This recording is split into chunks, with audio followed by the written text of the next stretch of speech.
Hello everybody and welcome back to Forever Endeavour, the Killie Fans Podcast, season number 4, episode number 41, coming to you live from Limelight Studios in Irvine. My name's Paul Montgomery and across the table from me, it's nice to just be alone. Is it alone time again, isn't it? And it's been much needed. It's Callum Scott, alright son? I know, it feels strange, innit? We've been plenty of guests on the last few weeks. Been a busy studio this. Has been. You thought we had a special guest tonight as well? Aye, I did. And I don't want to get into the minutiae because it's too much of a historical joke that goes back. But my wife, I'm maybe not even tell Melanie about this because the time I get in the night, she's asleep and she watches the podcast while she's getting ready in the morning. So it'll be a nice wee surprise. So a wee surprise for her. Alan Mahood does not own this podcast this evening. I thought Alan Mahood was joining us, but it's no him. It was just something else about hoodies. I thought it was a hoodie that you were talking about him. So disclosed through Instagram messages. So there we go. But it's great to be back. No Killie game to review, obviously. Plenty of good sport over the weekend. Plenty of snooker, plenty of wrestling. And Scottish Cup semi-finals. Scottish Cup semi-finals. The Scottish Cup final is Glasgow Celtic versus Glasgow Dunfermline. The Lenny versus O'Neill rivalry. Very apt, innit, man? It's going to get the tongues wagging. Neil Lennon should have been Killie manager last summer. Well, but we went for the kit. That's what. Well, I text a few folk that. Not that I'm not happy with the gaffer that's in there now, of course, who's doing a very good job. But take yourself back to the summer, and I was one. I actually put a tweet out on the pod with Neil Lennon taking the snus, and saying that's who we had to go and get. But get a wee, not too much of a backlash. A lot of folk just like to kind of patter involved with it, but put it this way, if Neil Lennon was Kilmarnock manager, there'd be absolutely no way we'd be ever threat to go down. I'm not saying it would be all roses as well, but I think that we wouldn't have been in the position that we find ourselves in after giving Stuart Kettlewell 6 months nearly in post. There we go. So well done to both the clubs for getting to the final. It's been nice. Like I say, no game to review, but we'll preview the trip to Aberdeen. It's squeaky bum time, as they say in Scottish football parlance. We've also got your questions on the X and on the forums. We'll answer them. We've got All Roads Lead to Killie. We'll do a couple of weeks of that, and then we'll total it up and get the money over to the food banks, who we've been trying our best to support this year. Alan's gripe of the week, an actual legitimate, genuine, serious Killie-based gripe that does need discussed. Because sometimes Alan can be a wee bit flighty. Again, it's a laugh sometimes, things about what's-its and seagulls and toilet paper. This is a serious one, so we're actually going to dig into that because we've got the time to do it finally. But other than that, let's get down to business. You watch WrestleMania? No. I can actually put it on Saturday night when Alison fell asleep for about 10 seconds and then just turned it back. I'm so out of touch, it's unbelievable. Don't think night one was very good, but I seen bits of last night and it was good. Folk not saying that the CM Punk fight or something one of the best ever. Aye. The head. I've not actually seen that yet, so. Alright, well, so you wouldn't be able. In what way? I think the vibe been spoke about I'm picking up, it was just because it was the main event of WrestleMania and they never had any interference. It was no gimmicks. It was just an old school match and it went half an hour and I think it was really well done. Iron Man. CM Punk and Roman Reigns, but we'll not give away any more spoilers. Alright mate, so Aberdeen on Saturday, that's where we need to start. You're going up, you're on Killie Chronicle duty. Yes. So be an early start for you. What time are you leaving it? I'd like to be up there for 1:30, right? And I think make sure that I'm safe and in the vicinity, man. So I don't know, probably about 9:30ish. I'll take my time getting snacks for the car. Probably stop. Great. Maybe just stretch the legs a wee bit. Aye. Like I said, sport in me. Right. Okay. Snickers would do the trick. But again, I could have a car full, or I could be on some lonesome, man. Quite a few mibbies at the minute, isn't there, for travellers? Too many maybes. Aye.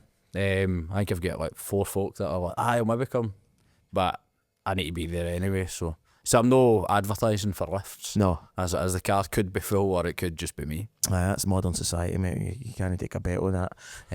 But it's going to be sunny. It's going to be a lovely day. So opportunities there to travel. I'm not too keen on. Do you think that plays into Aberdeen's horns? No, alright, nothing to do with that. I'm talking about despite welcoming better driving conditions and coming back for Easter Road, that was of not course, good. Which was horrific. But because I've got a wee portable screen in my car, and I've not got a built-in sat-nav screen. So when the sun's... That's a shame for you, man. Somebody's got a nice new car. You do have a nice new car. Thanks. Which we can come on to and have a big talking point on that. We'll do a deep dive in the Patreon on it. But so because I've not got it, like, it's fine. But see if the sun's beating down, can't really see the screen. The glare. Because of where it sits in the dashboard. So I'm kind of hoping that I can maybe get something into, or if I've got a co-pilot, there'll be no issues. Aye, of course. Because they can keep us. They can keep you right. right. Do you think you'll get back? It'll still be light when you get home? No. No, do you not think so? No, because we'll leave to 6 o'clock. Won't you know? Aye, So we'll be back at 10. the before we earliest get 6 back. o'clock. Aye. Right. Huge game. They're all huge at the minute. We're going to go game to game here just now. And unfortunately, it's the time of season. I actually hate this in football when at my team's part of it. I hate looking at all the results because it's double the stress. But this starts in earnest. I know we've been doing it kind of for the past 2 or 3 weeks. You're looking at St Mirren, Dundee, Aberdeen. But it's huge on Saturday because St Mirren have got Livingston, who are essentially relegated. They're at home. I mean, they get cuffed in extra time, but even then, like, that's probably put a gloss on probably what was actually quite a good result for them, coming back for 2-0 down at Hampden. You're going to have eyes on that game straight away because if St Mirren win, we probably can't afford to get beat on Saturday. Because if we lose, St Mirren win, it's looking like the playoff, mate. It's a big, big day on Saturday. I mean, this is what as you said, we've been talking about for weeks now, but this is what it really does come down to, the nitty-gritty. And, I mean, you could talk to potentially leapfrogging a team to them being 5 points clear of you, and that is the beauty of the split. And I think that we can't get beaten Saturday. Otherwise, it's just complete pressure on us, or the season kind of peters out. And then, again, I just don't really know what to think. I think the Dundee game was such a huge missed opportunity for where we had to get to and really bring them back into it. Of course, they're still technically involved, but again, now they're looking at the point that they can get a win or two and they're automatically safe. So, you don't want to be looking at that come 5 o'clock on Saturday and you're 5 points in some. Aye, well, that's my worry. And the bookies will have that as the likely scenario. We're likely to lose at Aberdeen. St Mirren are likely to win at home to Livingston. So in that 5 points, when you've got 4 games left to play, it becomes a chasm, mate. It's huge. So I really don't think we can lose on Saturday. I think I would take a draw the now to just keep things ticking out, and then you're putting the pressure on for the big home games coming up. As I said last week, I think you've got to take it to that St Mirren away game in May. That to be in striking distance, you don't want to go up there 5 points behind them, and then because your season could literally falls flat that day. You might be confirmed that day, and then you're having to play that'll be 2 games after that. That'll maybe not mean much other than momentum for getting into a playoff. So huge game. What's your thoughts? You've obviously been at press conferences, done that chat with Joe Hugo, who we saw on Friday. We did, aye. Shouted him out the window, didn't we? We did, aye. The window was rolled down. But did you shout it just Big Joe? Big Joe, some player. He was pleased. What do you think? What team are we going to get on Saturday? What do you think? It's just go to click at some point. I mean, it's like when you take yourself back to the first season up under McInnes and you're thinking, this surely can't keep you on. And I think that an away one, and we've said for months on here now that we need to pick out a huge result for somewhere, and it will not get much bigger than go to Pittodrie and doing that. And I think it's one of those, like, there's a lot of pressure. As much as there's so much pressure on us, there's a lot of pressure on Aberdeen, I think, on Saturday as well, even with that cushion, because they'll be looking at it and I think they'll be nervous because they'll be like, right, if they win, it pits them. Aye, they're fine. Aye, they're fine. Huh? Whereas if they still can't escape that, then the kind of pressure mounts on them as well. I think that we're capable. I think on our day we're a good side, and I think the table shows that. If McCann come in, would be sitting like 7th or something like that, which would be absolutely fine. You know what I mean? You would take that as a Killie fan, certainly the way things are going now, for that kind of place in purgatory that Dundee United are currently occupying. But I don't know. If my gut instinct is I just can't see us winning up there, man. Nah. It's shite because I want to be on here. I honestly had a good feeling that we would go to Easter Road and win. Aye, that's knocked the wind out of my sails slightly because I just didn't think we gave very much that day, and it feels like a kind of similar-ish type game on Saturday. However, I think we'll win away for home between now and the end of the season. I think we'll win one of the 3 games. My worry is that it's Livingston and it doesn't matter. I'm like, don't lay it till then when it's probably too late. Like, you've got to go and win on Saturday, and it changes everything. Because not only do we get the points on the board, we drag Aberdeen in, and St Mirren can't be any further ahead of us. It lifts the monkeys off the back. We're going to go to them in. It changes everything for going to St Mirren for that home game. You've got a bigger crowd in Dundee United in it, the first home game. So it feels absolutely massive, man. And again, I just hope we can go up there for the away support's sake, for everybody's sake, forever you're going to end up watching it, and make it competitive, man. Don't get us down 2-0 at half time. Like, be in the game, because to me that the feeling that you get for that, the psychological lift you get for whether you're in the pub or you're in the house or you're in the stadium, and it's the 92nd minute and you're getting a corner to equalise or to go and win the game, and then maybe you don't score the goal, but it changes the vibe because you're in the game to the end. Whereas Easter Road, man, it was like down 2-0 after what it was 12 minutes. Again, Hibs didn't score it late on, but it didn't feel like it mattered very much. So key that they stay competitive, man, and that's the worry, is the defence. What's your thoughts on the goalkeeping situation that we discussed last week in the back four? What do you think he'll play? What would you play? I think that Mayo will come back in. Aye. I thought it was wild that he never came back in last week, especially when he was put up for press and that. I thought that was like a telltale sign that he would be thrown in. And again, I would probably go along those lines, and if it was up to me, it would be Stryek in nets, and it would be Mayo.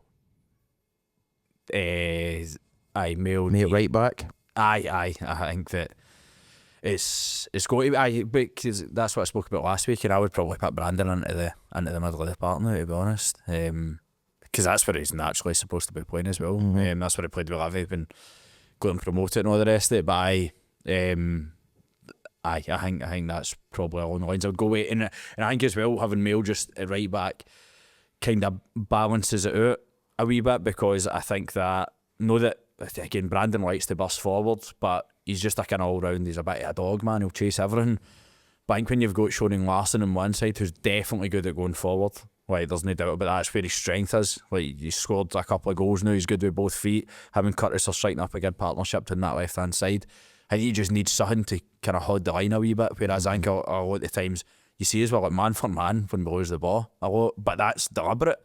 That's the way that McCann's obviously want us to play, but I think just I would have Mail back into the back four. And again, I think Stanger wasn't a great Easter Road, but again, he's got the athleticism in that. I think a wee bit of a presence, and I think that he's probably our best option. I would say Mail, Stanger, Dees, and Shonen Larson. That's fine. We are a wee team for all the top last year with McInnes, but even at that, I still thought the player profile we were short with McInnes as well. Aye. For as much as he loved talking about good size about them and all that, at times, like, we're still small. Like, when you think it was Armstrong, Kennedy, like a lot of these guys, I think that that we're far too wee when it comes to that, and we need that bit of physicality, and that's why I would get Brandon back into the middle of the park. Aye. So would you go away the middle of the park would be Tish, who's been very good, faking back, Brandon, one other, who would you go? Or would you go with the 4-4-2 thing, or go to play Hugo? He's an automatic choice. Finlay Curtis obviously plays, and I think you see Hugo play a lot better when he's got somebody. Hugo and maybe Marley. It's a big gamble going out there with Brandon and Tish in the two. I don't know. I think that probably when, again, you've got to... He'll play Lions. I think he'll play Lions. And do that. For the physicality thing. Then play the three of them in the middle, and then what, like, Kiltie... Kiltie has to play... Well, unless you play Kiltie that wee bit further forward and just play right half of Hugo. You know what I mean? As a proper kind of number 10 traditionally, no just in spearheading a 3 in the midfield. I'd be alright with that. So as long as he was close to him. But nah, I don't think Brandon plays in the middle of the park anyway, do you? He'll not do that, won't he? No? He'll play it right back. I think so, aye. Who do you think he might... Aye, so there you go, you've kind of put forward what you would do. What do you think he will do? He'll keep Ross in goals, won't he? And then Mayo will come in to centre half, do you think? And he'll drop Stanger? Maybe. Aye. Maybe. Because Mayo obviously played at the beginning, you know what I mean? But honestly, I've got no idea what he'll end up doing. Because I think that, and it's no a case of like the tumble or all that, because I think that some of the team selections have made. Aye, they've been steady enough. They've made it about that, and they've been good. But it has been shook up at times when needed. But I've honestly got no idea, but I just think that you've got to have Mayo in for these last 5 games. And I've been on here at the beginning of the season, Robbie Dees has taken stick all season long, and I've said, well, look, Mayo seems to be getting away with a lot of criticism, and Mayo's definitely not been the same player that he has been, but I still think when you see that things have to drastically get better, he's got to play. Like, pound for pound, he's probably your best defender, you know what I mean? And for where his career trajectory will be going, like, he'll go bigger than Killie, I think. And that will be shown, because he'll not be here next season. I just can't see it. And I think that I just think you've got to play him. And it'll come down to that, and again, I know things haven't been great, but I just, and I'm not comparing him to Mulumbu here, but I'm just thinking of that, like, and definitely no question on Lewis Mills' attitude. I don't think MD could ever do that, but I just think you've got to play your best players now. Like, again, we've tried to experiment with wee bits and bobs here, and I keep getting back to that COVID season where we had like the likes of Mulumbu and Tish and that sitting on the bench because Tommy Wright never taken a fancy to them, and it cost us. Again, his attitude and that was stinking. He left after the games and all that, which isn't good, and it's no in there in the trenches with the boys, but you're thinking, and you've got 3 or 4 games to just go and play your best players and then get rid of them in the summer. And we paid the price for that. It'd be interesting to see what he does, but hopefully we get a decent following up there. I'm sure we will. We always do. A good few hundred will be up to watch us and cheer us on, and I do think it's important we come back down the road by a point, because it could get away for us on Saturday, so we just need to go up there and get after it. You never ever back Killie to lose. Parkhead, Ibrox, Copenhagen, wherever we go, you're always like 1 each. We go Killie 1-0. But you actually seem like it's worn you down a bit. That's away fun. It's funny because when the fixtures come out, folk are, that's a stinker to start halfway. And at that point, because I was all eggs in one basket, that we had to beat Dundee anyway. So I was like, it doesn't really matter. But I think with that, how disappointing that dropping those 2 points was, you're like, no, it is horrible, because you're going to beat Pittodrie, and you couldn't have put it past us if we could go and get beat 3 or 4-0, you know what I mean? With the way things I've played out at times, and you're just thinking, surely no, what you, as you keep saying, you want to be in the game, but you want to be going into that Simon game, the third, like more than halfway into the split, we're all to play for, man, and you can't be put to bed with 2 games to go, and then the season peters out, and you're not on it come these playoff games, because we have hit the form at a decent enough time. We're definitely got to keep it going, and we've got to keep that momentum going. And if we end up missing out by a point or 2, then so be it. But you take that form, get into these playoff games. Whereas if we find ourselves in that position and the season peters out, you lose the kind of backing for the fans as well. And again, I keep going on about the playoff, because hand on heart, I honestly do think that's where we'll finish. And I said that here 3 weeks ago or whatever when I was asked about it. But I want, if we're there, I would rather it was a heartbreak in the last day and maybe it's goal difference or whatever, but we've still got that good form getting into these games, so that all the fans are on board. Take them along. Instead of it being a 4-5 point adrift, and you're thinking, right, here we go. And you get the lull and you need to pick you back up again. I'm the same as you. I think I said that right at the time when McCann got the job. Even good form wasn't going to be enough, because we'd left us with so much today, and I think that's probably going to play out now. We even get 6 or 7 points for these games, which is point of game's alright, mate. I just think it maybe will not be enough. I do think we're going to need maybe 9-10 points. So let's go to start on Saturday. Go up to Aberdeen, statement victory, on we go, take it for there. But do you honestly think, hand on heart, we'll finish? I think right now I think we'll finish 11th. And for the very simple reason is we've just gave ourselves too much today, because I don't think anybody around about us is going to end up with any points. Like the law take points off of one another. That's what I think. Don't think there's any team there that's going to streak ahead and win the 5 games. And I don't think MD will lose the 5 games. So I think it'll just end up, we'll just be slightly short a point or the goal difference thing. However, that whole narrative changes if you go up and get that statement win on Saturday. It's the one thing that we've no managed to do under McCann, is get that big statement win away from him. And then it's like, right, we're all aboard here. And like you say, it changes everything. Get into that run, it changes everything for that Dundee United game. Because what that then happens, you go up to Aberdeen and win, and you go and beat Dundee United, you're not the favourite to go down anymore. Nah. Everything, the pressure shifts to the St Mirren or Dundee or whoever it is. We've been under that pressure for so long, it would be amazing. And it was like we said, alright, we've kind of caught up with them now, but we never ever go back in front of them. We've never had that advantage. And I think that's my genuine belief, is it will just run out of games. What do you think whilst on the topic, you're kind of talking about other teams and that there. Kind of made reference to the St Mirren semi-final against Celtic, but what do you think? Do you think that changes anything with the manner in which? Because there's so much to take for that. For when 2-0 doing it against Celtic at Hampden in the Scottish Cup, like the record holders in that the Scottish Cup, even long before the last decade or whatever.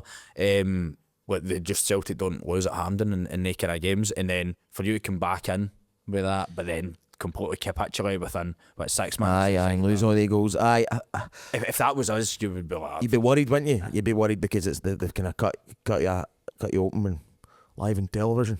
So I don't know. We'll see. But we're going to take care of our own shit first, man. So we'll see what happens. Prediction for Saturday: 2-0 Killie. 2-0 Killie.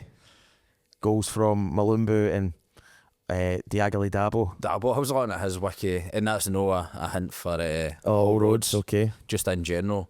What was I looking for? To do with the Patreon. Right. When we've got our Patreon episode. Trying to look, and then I Shithouse 11 came across Dabo, and I was like, I just got to have a wee look on there, see what he's up to. 1 each. 1 each. You're honest. It's no, you're honest. I appreciate you. It's my your political statements. It's my political stance. I'll just stick with that then. I'll bite your hand off for 1 each, and you can take for that what you will.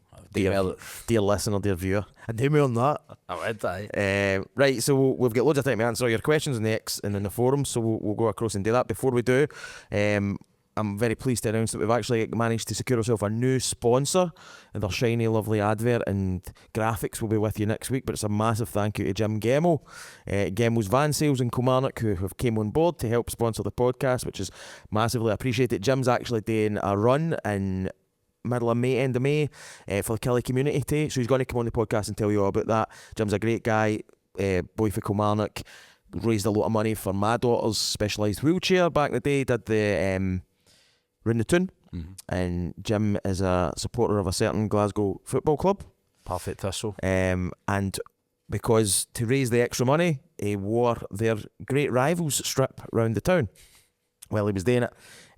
But he's a top guy, and like I say, very invested, and he's been saying he's been going more and more to Rugby Park, very invested in the Killie community stuff, so, and we're delighted to have him on board. So we'll have his advert up next week for your enjoyment, but until then, we're old favourite, the lovely man himself, and here he is. It's Nick Davis at Allied Surveyors Scotland. Allied Surveyors have been carrying out valuations and home reports across Ayrshire and in Kilmarnock for over 20 years. Company director and lifelong Killie fan Nick Davis is based here at 91 John Finnie Street and is here to help you if you've got any questions or queries or are looking to get your home sold.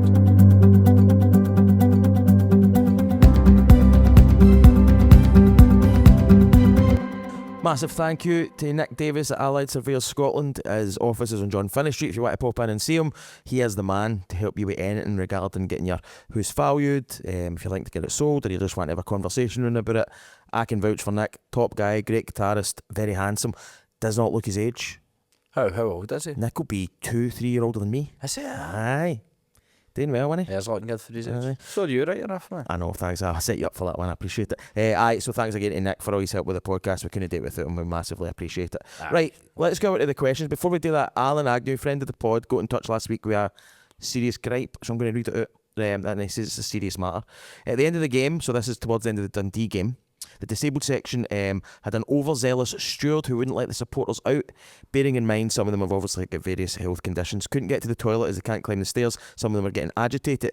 These people need to go to the bathroom same as everybody else. A queue was forming in the stairwell, something bad could have happened. It's high time the stewards did a course, maybe an awareness for working with disabled people. Kilmarnock FC need to look at this as well. The gate needs to change.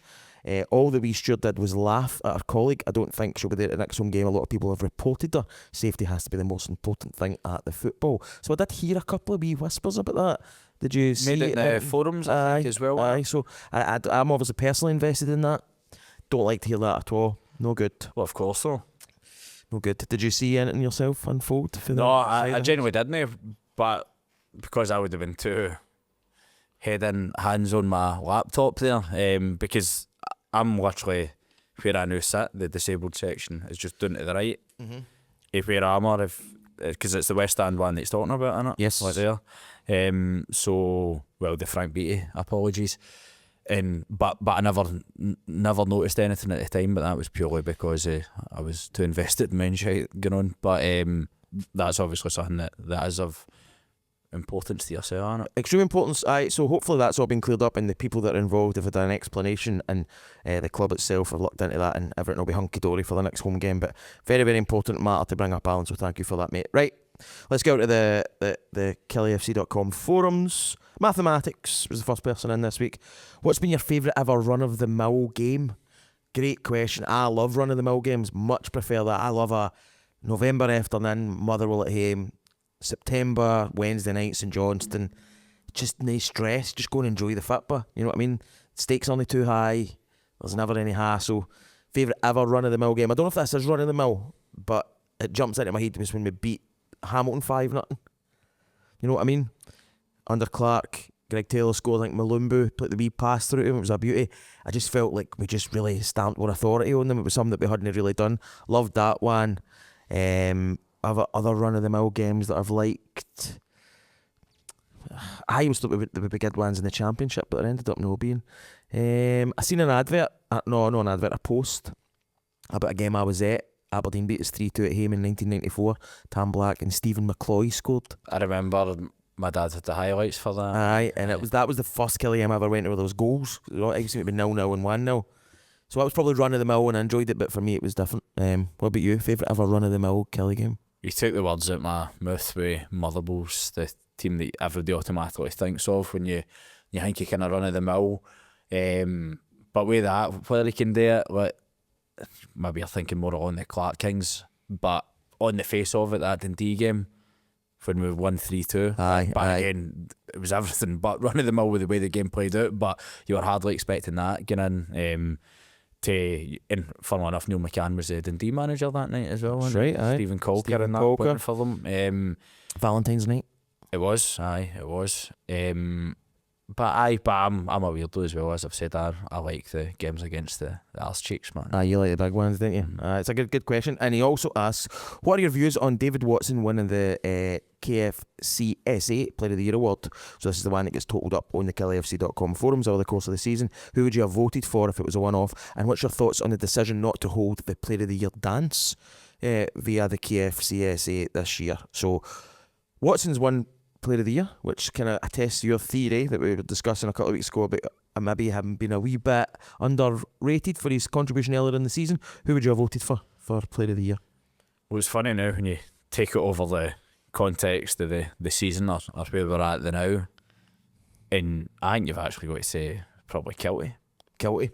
And I called that in the You did? the radio. No, in Daba, no, that was my shout.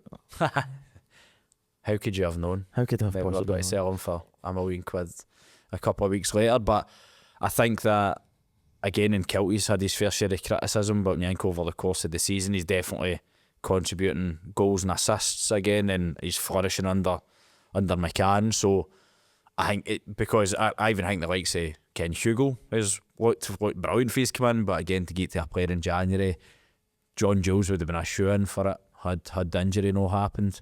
Which again, funny, I think it's still 8 goals in the Premiership this season. He's still 5th or 6th top goal scorer in the league. And you're thinking what he could have got to, but we just got to hope that we've get that to look forward to next season.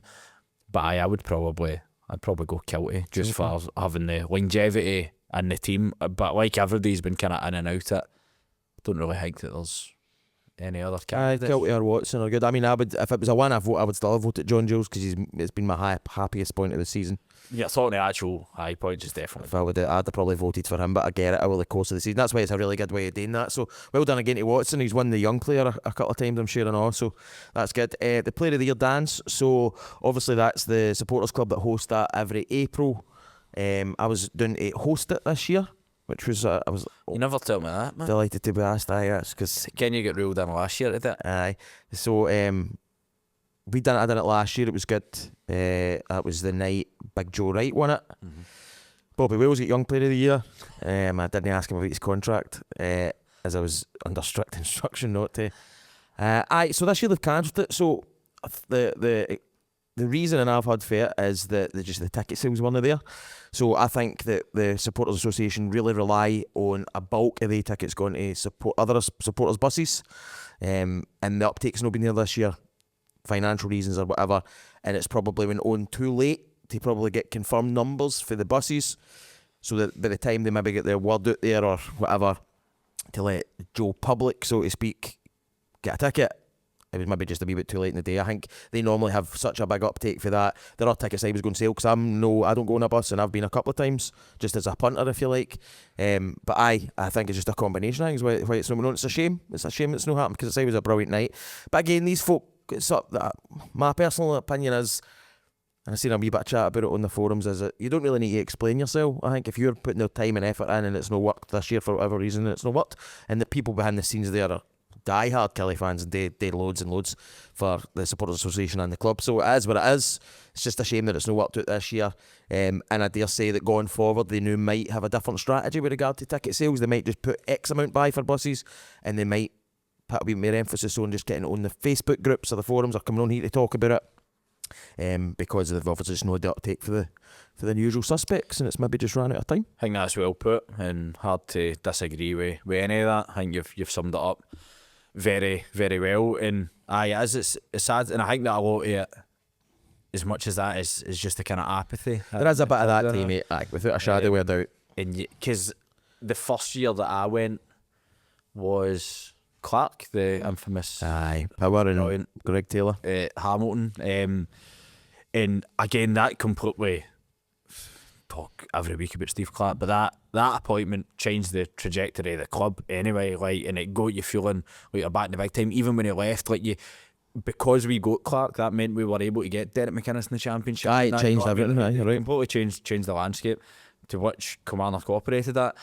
So despite that it not been complete highs for the last decade, but when you think of big moments in that, with in a relegation thrown in there and all, which we're all well aware of, we've kind of been lucky with that. Whereas where we are now kind of almost takes me back to the kind of post Mick Soon, Kenny, Alan Johnson, Gary Locke, and then kind of later days of Jeffries, where we just can't really seem to get ourselves going off the back of really kind of hype with playing in Europe and that last year. And I think that stuff like that's just no helped either. That folk are fed up, so good for us to announce it. Anyway, Killie tickets will be in sale soon. But no, you're totally right, mate. You're totally right, and it's quite a hard sell now. And again, money's so tight for everybody. It's 75 quid to fill up your petrol tank, man, and £8 for eggs and a loaf. What about all the conspiracies about the petrol station at Killie? You seen that? Auburn Park? I've not read into it. Rough deals about folk are saying that they're buying the fuel's been tampered with. Is that what it is? I've seen folks saying they're caused when they weren't. Allegedly, Auburn Park. No, because they put out no problem. a good post saying that it's absolutely not the case or whatever. But I believe that trading standards are looking into it. There you go. That's the final on it. But I'm sure the Player of the Year dance will be back next year. And again, the people that organise that are the best Killie fans out there, man. And it's just. It's tough climate now. Scouser says Governor put away form at number of goals we conceded in away games. We could change formation for the next two. Kind of covered that. Yeah, don't think we will, man. Nah, I think that this diamond that we've played in the middle of the park is worked in certain games, and it's looked really good. And players like Tishbola and that has really brought out the best in them when he's just been allowed to be that main man. He's first pass into the middle of the park all the time. But for as well as it's gone at times, it's equally we've been exposed a number of times. And I'm just a bit not even 4-4-2. I would like to see kind of 4-2-3-1, 4-3-3 now, which enables you to kind of play that and take control of the midfield as well. But just having natural width but the likes of Kiltie in that, and why we go against them, because he's thriving because to me it's the players, mate. We don't have the players on it good enough this year. That's it. We've seen so many different formations. The diamond with 3-5-2, 5-3-2, 4-4. We didn't reinforce properly in the summer in areas of the park, so I don't think it'll matter now. We've just got to try and get through it. Chu says, have you watched the Ultras documentary and I played about Ultras in Scottish football? Why do you think that scene never took off at Killie the same way it did at other clubs? So the KF, the 1869 seems to have petered out, I would say. They were at the height of their powers about a year ago, and it just seems like it's Is it all to do with a bit of apathy? Folk can't be. I mean, Taylor doesn't really do that anymore when he does go, but he only goes to the odd game now. Whereas 2 years ago, he never missed a game, home and away. It's such a difficult one. We were one of the last to get an ultras group as well. And again, go to credit the likes of Adam and they've done great work, man. Absolutely. With all the work that they've done and the time and effort into certain displays and all that. But I think that, I mean, as well, again, that's what happens when you put your head above the parapet. Like, as we know, like, you'll get a bit of stick, and I think that's probably not helped as well at times. So again, but constructive criticism's fair. But I think they're probably lacking a bit of an experienced kid in there. You volunteering to go in and lead it at the front. You can get the megaphone out and face them and all that. That's the last. But I just think that it would have been good for all the kind of elements of the support to work together on that. And I don't think it was the case. No. And I'm not even alluding to any kind of bad blood or politics or anything like that. I just mean, I think for the standing section, you've got section 1869, you've got the Valley Boys, and then you've got the 2020. And it seems to be they're definitely not singing off the same hymn sheet when it comes to the songs and that. And I think you've seen for games. I even thought some of the European games last year were bad. I remember that Tromso game, man. It was flat, wasn't it? What's going on? And that all can't be but it's not their fault, mate. There's in the standing section. We're like that anyway, to an extent. But it has inspired the group in the Muffet Store and the younger guys that are really going for it now and all, hasn't it? So that's something. Which is great. Tremendous. But I would just love... Again, I don't want to get into. I just think that at times that we as a fan base kind of let ourselves down with stuff like that. I don't think that we do enough to really. I like being the family club and all that part as well, but I think that there's.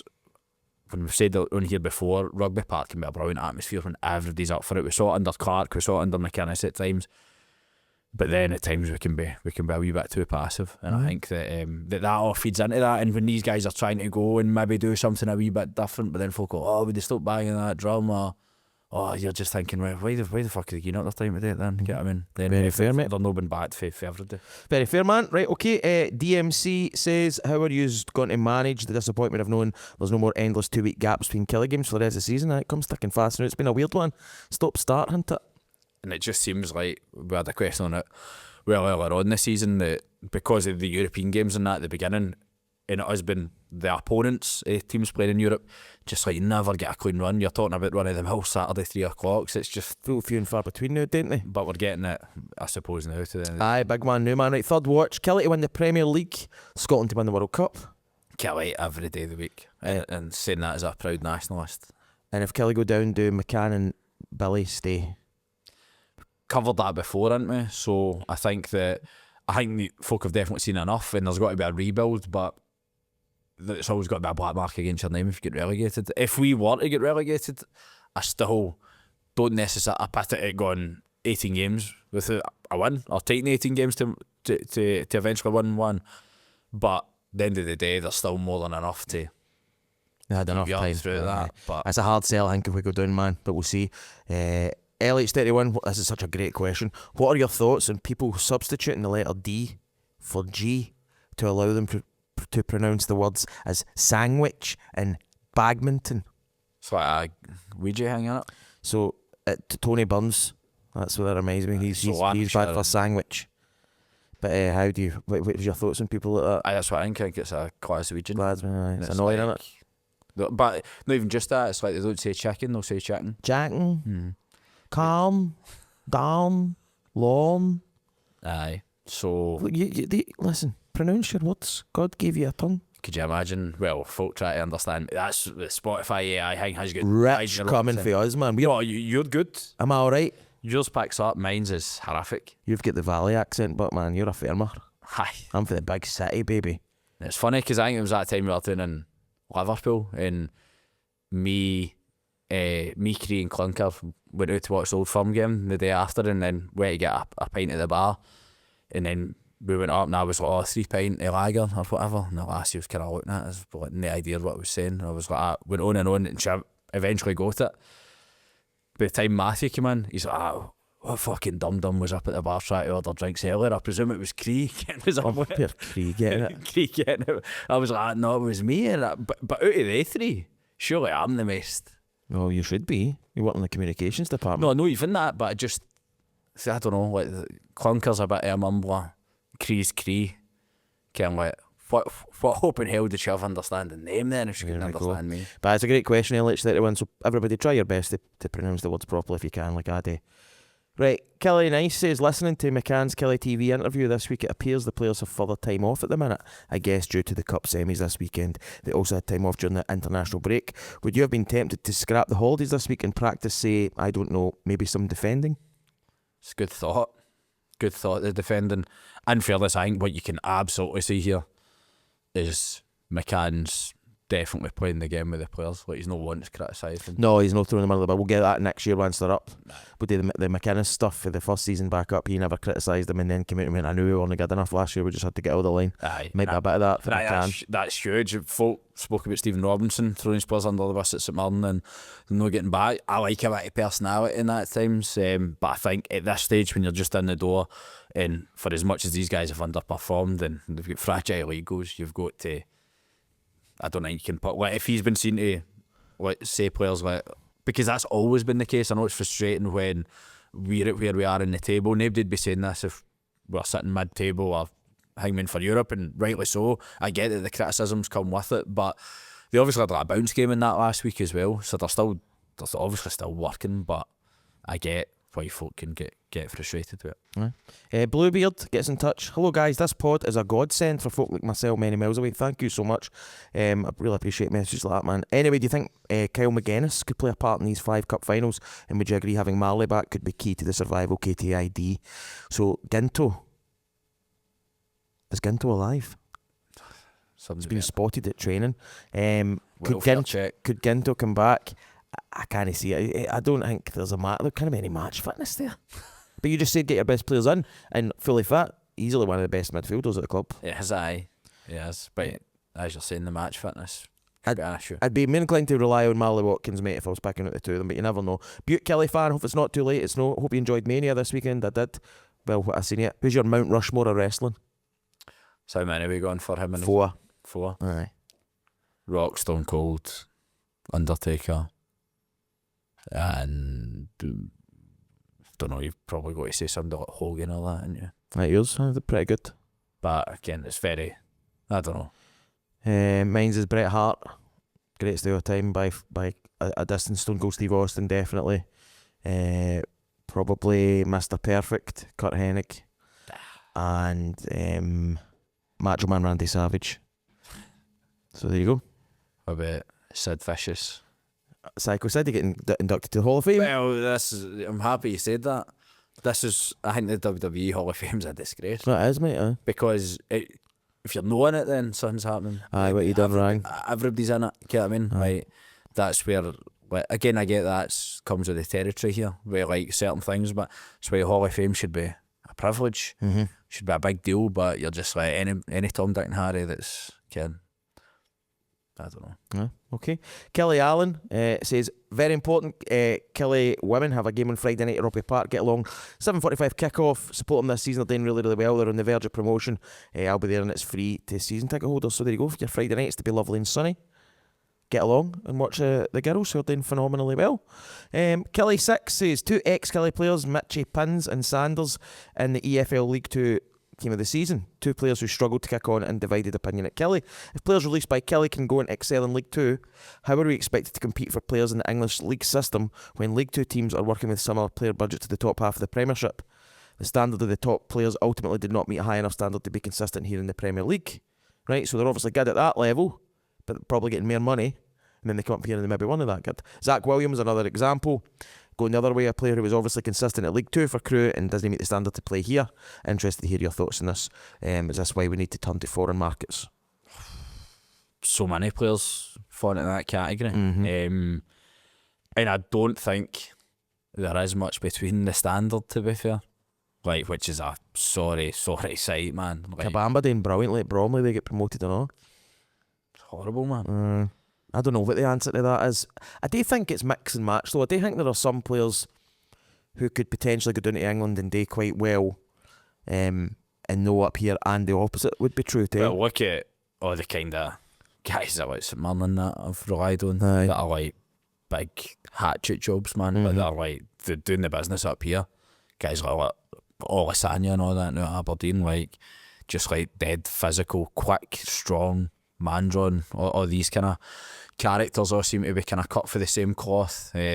But aye, it's such a just when I was hearing the League 2 Team of the Year, man, this one might be give Stu PTSD, but this showed the fall for grace for Rangers, man, when we were at uni, and one of my good mates at uni was a mad Rangers fan, season ticket holder. It was Mark Warburton just signed Windass, who was obviously a good signing, and do you remember Matt Crooks? I was going to say you probably don't even remember. I do remember Matt Crooks. Stu's probably having a heart attack in the corner there, man. He only played like 2 games or something like that. Aye. But I remember Fisher, but it was in League 2 Team of the Season last year. Mate, you're Rangers, man. Aye. But through that phase they had, it was the guy Joe Garner played, Edmondson or something. It's the fridge, man. It was a weird time. But so I don't know. I like Mitchie Pins. I thought he was quite a tidy football player, but I just didn't get the heart to play in the Premier League. But he's done well in England to a point. Sanders and all, I never really massively rated, but he probably would have helped us this season. It's so funny when you see that. Strange one. And great point, mate, and a very, very well worded question. Dillinger, friend at the pod, says, watched Chelsea v Man U watched the Chelsea versus Man U game. And as English football often does, it made me grateful for the unique product we have here. We do it down too often. It was such a shit game to watch. You would think passing the ball aimlessly was what won your loss you the game, endlessly working it around the back wingers who don't take on their men. I watched the new Ronaldinho documentary on Netflix. It made me nostalgic for a better era.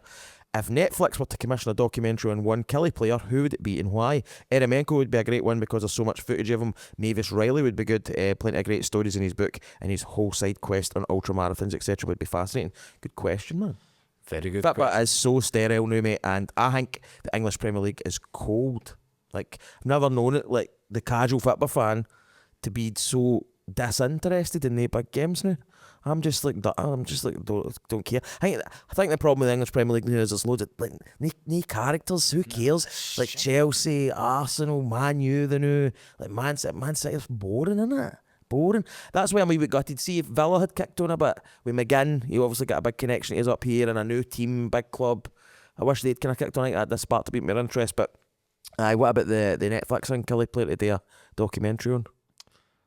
Don't know, man. There's again, the likes of Chris Boyd and that, obviously interesting given with the charity work as well as what he's been able to achieve as a player and now as a pundit. But again, that would more so be, I don't know, but they would just talk about Rangers the entire time anyway, wouldn't they? I don't know whether there's any other. I know the answer. Well, is it the answer for last season? Andy McLaren. Well, see somebody put up that he was in a film or something like that? Aye, he was, I seen that, Angel Share or something like It's very that. And that'd be an incredible documentary about him. Aye, good call. Because he was destined for the very top. Like, I think when he was 17, 18, playing with a Dundee United team that were like, had been in the UEFA Cup final 5 or 6 years before that, and was really destined to be a part of that Scotland team that got to the final. We went in the kind of 17s. Is that right? What year was that? Who was it that played? Would have been like 89 or something like that. Aye. Finals at Hampden. Aye. So, I think he would have been a good one. Changing Man says, off the back of Grand National season, which Killie signing did you think was going to be a banker, but ended up being a non-runner? Maybe Scott Tiffany this season hasn't really quite happened for him. I was never too keen on Tiffany, to be honest. But I'd seen enough that he was constantly popping up at Dundee. But any time I'd actually watched him, I'm like, I don't see an awful lot there. But he's always busy and wanting the ball, so can see where folk are getting that for. But for me, it was the Kevin Van Veen. Van Veen, aye. Van Veen, he was a sure thing. He was going to score his 20 goals. As long as he never scored them for something, though, you know what I mean. But Van Veen, Greg Stewart coming back. But it's got to be the best lone striker performance in history. George Oakley. I think we were getting £1 million striker there. Thought it was a brilliant signing. What about you? Aye, Van Veen, man. Thought he was going to score once. Any kind of kind of Jeffries era where signings were few and far between. I think the hit rate was so much better back then. Aye, longevity. Aye, so I think it was harder to be disappointed. Because one of the biggest disappointing signings. we spoke about Andy Smith was terrible. you thought you were going to get a few goals out of him, but never happened. But there might be a few others. Vanilla Dijon, I've just realised that I will miss our last home game this season as my lovely wife has got me tickets for the High Life live in Glasgow for Christmas, and it's the same night. That's the only downside to the split. You can't make plans for April, May. So have you ever had to miss out due to a clash when the fixtures then came out, or did you ditch the plans for the game? I'm now trying to guilt her into letting me go to the Livy game, even though we leave for a week down south the next morning. If successful, we'll be flying solo, so we'll be looking for pals on that day.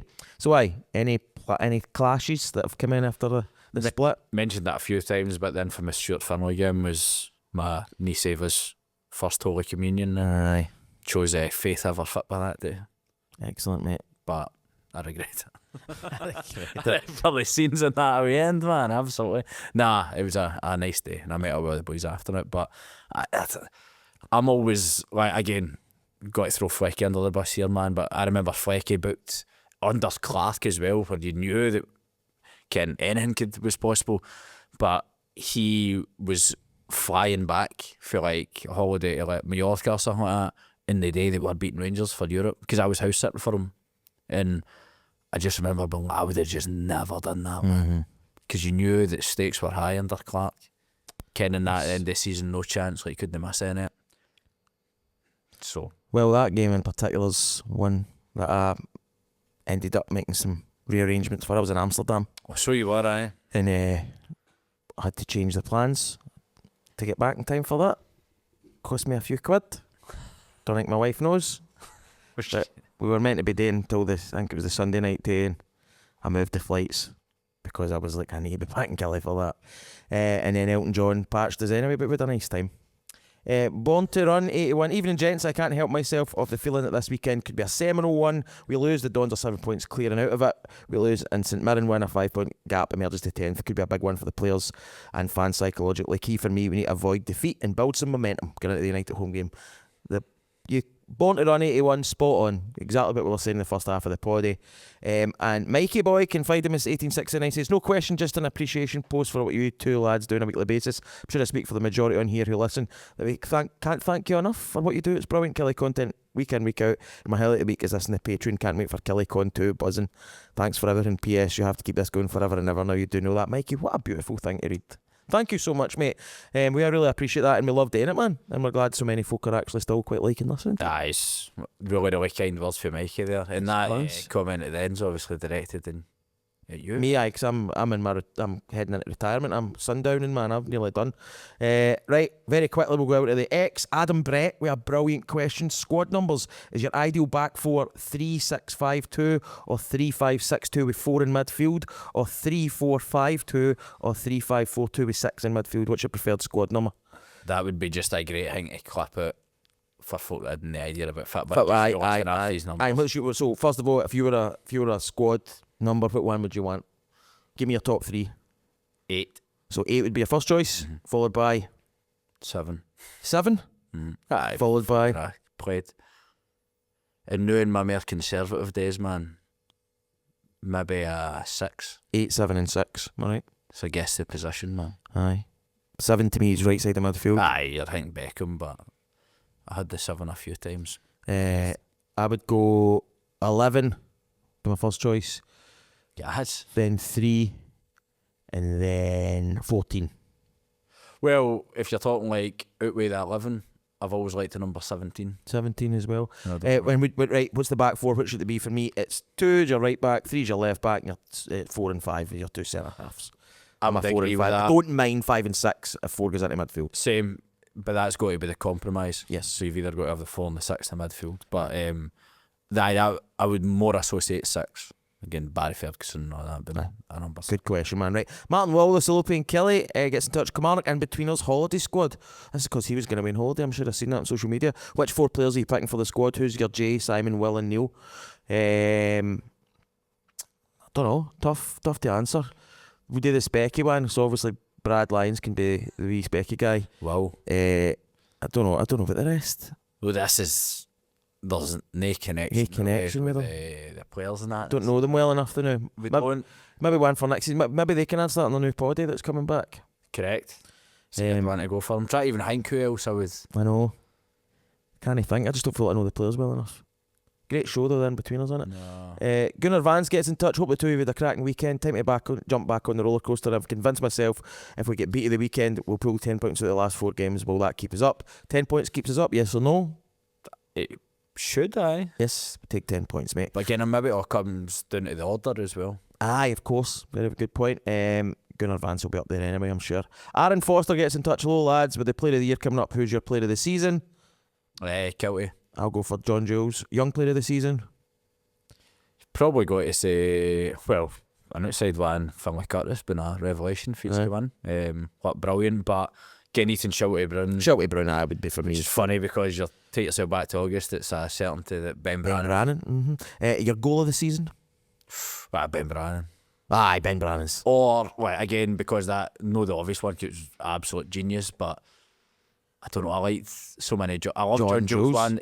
Again, so many, but I even loved his one against Celtic. Aye, such a lovely finish. Oh, man.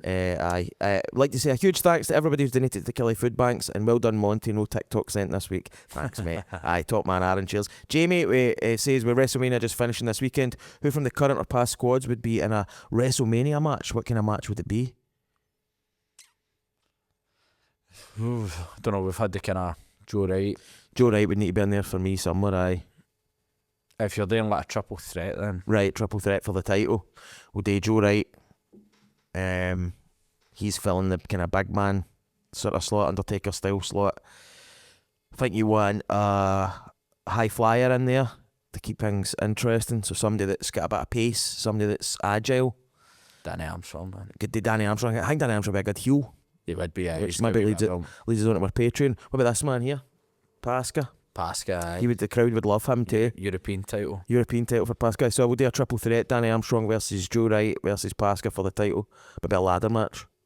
Oh, nice. Custody of the poddy, like Rey Mysterio versus Eddie Guerrero. And finally, the gorgeous mutated squirrel, Captain Conker, says, how have you filled the no match days gap? So you've not got a Killie game. How have you filled your time? I had a great Saturday. Aye. As I was discussing with you, I did absolutely nothing, which is very rare for me. I'm always on the go doing things. I was helping out with other stuff over the weekend though, but Saturday, got up, kind of lazed about, then done a bit of housework, ready, sat and watched the Falkirk Dunfermline game, then watched a bit of the snooker, dusted off with a Netflix season, takeaway, man, so it's good. Brilliant, mate, aye.